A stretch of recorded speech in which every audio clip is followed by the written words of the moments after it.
Welcome to Two Wheels and welcome to the Sheffield Arena. And I've said that before because we've been here before for this very same event, the World Indoor Trials. This is round one of 10 rounds this year for the World Indoor Trials Championships. These lads are just limbering up here behind me. They've really not got going yet at all, believe me. We've got 8 of the world's top trials riders competing here tonight, and I can't wait to see them going over some of the sections that they've constructed on the other side of this big curtain. And Wayne has been having a look. This is section number 1, and this is the start of it, and they've simply got to ride along here and up here. Having gone up here, then onto the log, and then along here, and then simply onto there. I mean, what could be easier? Then from here, they've got to go onto this rock over here without touching the ground, and they've got to get onto here, and then from here, over to you, Paul. Right, from there, again, without touching the ground, off the trailer, down here, onto this log here. Along the log, down onto another log, which is quite a bit away down there, leap across to there, round the little corner, and then, the really tricky bit, back up here, onto this huge log, which is upended here. Massive thing. I mean, it's up to my chest there, and I'm stood on a trailer, so how high it is off the ground, I don't know. From the top of there, straight across, onto this rock here, get themselves nicely lined up and across these logs, which is a job to climb on these, never mind ride a motorcycle over them. From here, leap across onto that rock and then over to you, Wayne. And from this rock here, they're allowed to go down onto the base of the wagon. Then when they get on the base of the wagon, they sort themselves out because they've simply just got to go up there. Up here, yes indeed, I can't even jump up there, I've got to go via the bit on the ground there. Straight onto this, sort themselves out, to then get up there, yes. And they've got a limbo underneath that piece of chain. No, I'm only joking, that's not the case. You've just got to get up there and then down the other side. Finito. Easy peasy, what do you reckon? Now this is another one of the sections, not strictly a section on its own. There's a big row of tyres here and there's another row next to it, and 2 bikes at a time will go over these tyres. This first one is not so bad. I don't think it's so bad. It's about, what, 5'8", something like that off the ground. I reckon I could probably get a bike up there. And then we come up to this one, slightly bigger. I mean, this tyre must be 7 foot, something like that diameter. So if you're on a bike, you're up there, your head's got to be 13, 14 foot off the ground at least. I'm not sure about that. I think my bottle would be going a little bit now. And then, well, I'm sorry, but it's bottle gone on this one. Aye, definitely, mate. You've got a big one, haven't you, Wayne? Hey, leave it. Don't go there. How big's this? 9 foot? Easily. Easily 9 foot. And massive. I don't really know how tall it is exactly, but what I do know is the fact that it's big enough to house a small family. In fact, here on my left are the children in the dining room, and the wife is over here in the kitchen. All right, love. Very nice. Enormous. It's unbelievable, isn't it? You know, these are dead expensive, these. Hey, I do believe. Do you want to know how much? Share it with us, go on. One tyre, £15,000. Striking like I want a car for that and some change. You would get one easily. I bet. Easily. But as I say, this is only one row of tyres. There's another row next to this, and 2 bikes at a time will race over these. Yes, race across the top of these and down the other side. And you thought road racers were mad. Now, this is one of the most spectacular sections here. Pretty basic stuff. Up this ramp here, metal ramp, which is almost vertical when it gets to here, believe me. Very, very, very steep.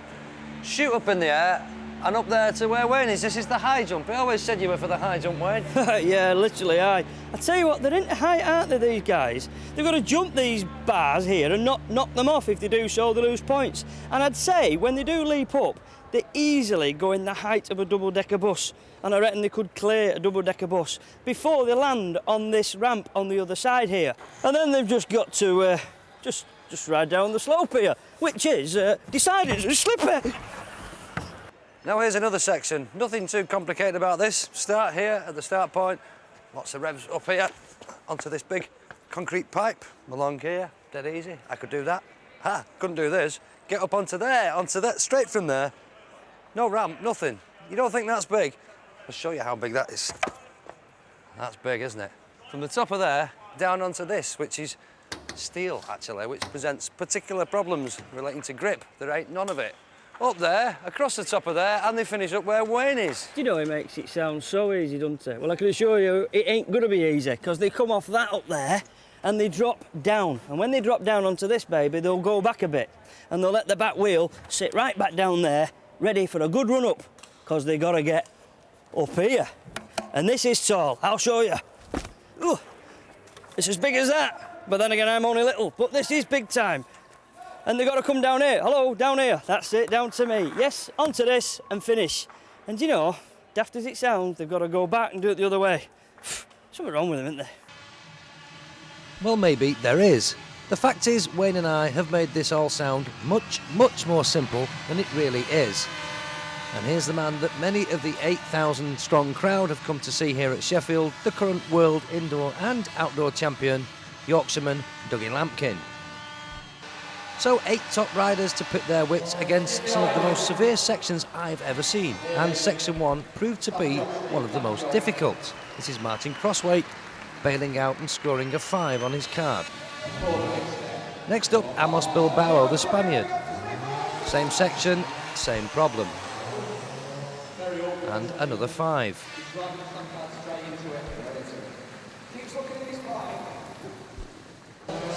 Englishman Graham Jarvis had rather more success, just a little dab there on the log, so that's a point dropped, but he did actually manage to make it up the giant step and out onto the top.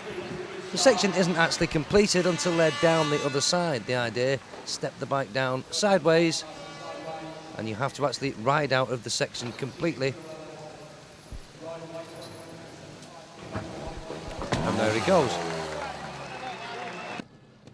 On to section 2. The little wooden huts. They look a lot easier than they really are. This is Steve Colley from the Isle of Man, presently ranked number 3 in the world of indoor trials, number 5 in the world of outdoor trials. The problem he has here is that there's virtually no grip at all. The roofs are sloped at something like 45 degrees, making things very, very difficult.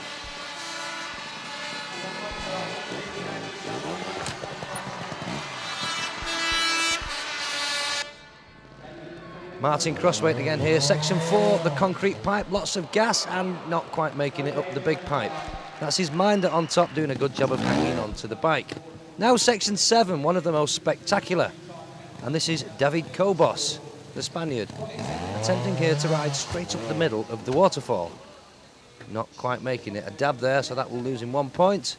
Steadies himself, regains his balance, power on and flick the bike up to the top.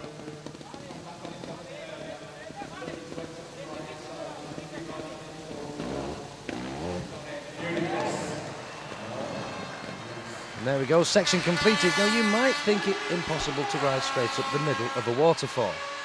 Impossible unless you're the current world champion and your name happens to be Dougie Lampkin. Here he is across the rocks, that forms part of the section as well. Still possible to foul on that section. Gets himself lined up, his minder tells him exactly where his back wheel is. Perfectly balanced, feathering the front brake there as you can see. Concentration, power on, and straight up the middle. How about that? Dougie Lampkin really does have a knack of making some of these sections look ridiculously easy. They certainly are not. There's an awful lot of water on there. It's an extremely slippery surface, and if you didn't quite believe your eyes, let's just take another little look. Perfect balance there, as you see. Just feathering the brake. And there he goes.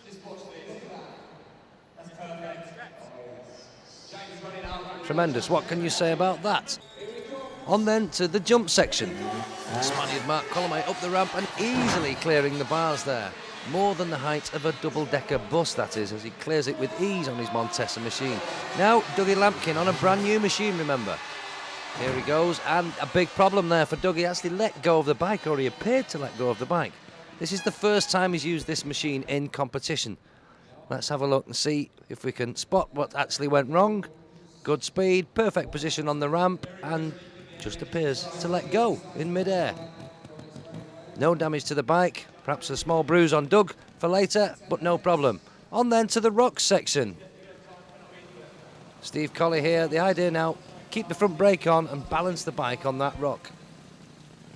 Next section is covered in water at the top of these rocks, water being pumped on to make the job a little bit more difficult. And here he goes, and he's lost it, and he's in the water there, so that's another 5 on Steve Colley's scorecard.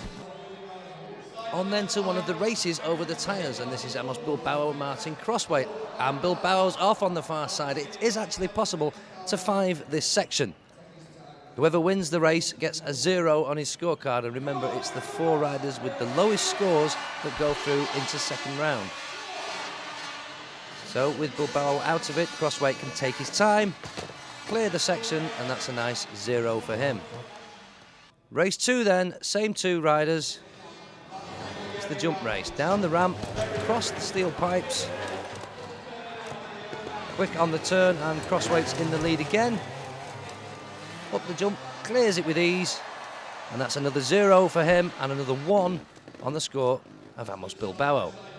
Next two up then on the tyres are Marcel Justribo and David Cobos, the 2 Spaniards.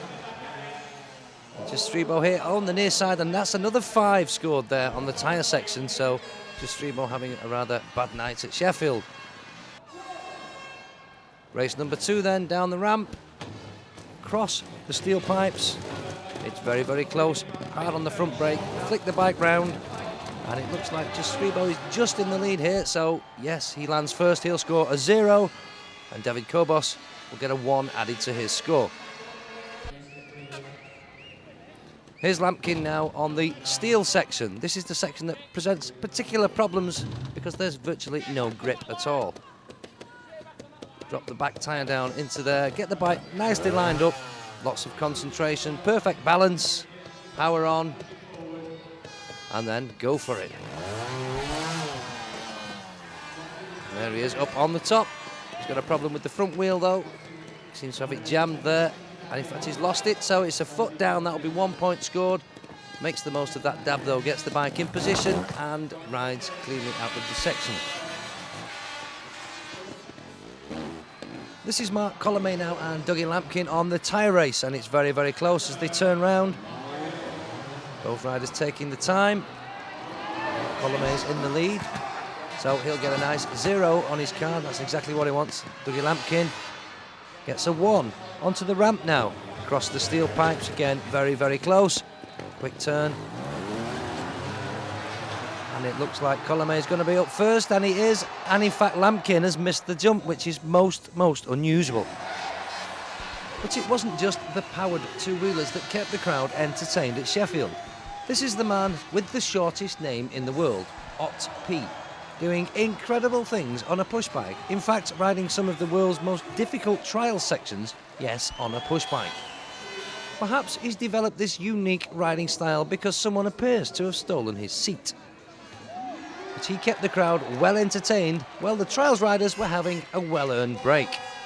Now remember, it's the 4 riders with the least amount of penalty points that go through into round 2. And just to make round 2 slightly more interesting, the riders will tackle each section in the reverse direction. So, after part 1, Dougie Lampkin leads with just 9 penalty points. Mark Colomé, Graham Jarvis and Steve Colley are all in joint second with just 16 points. So it's very, very close. You can join us for all the action after the break.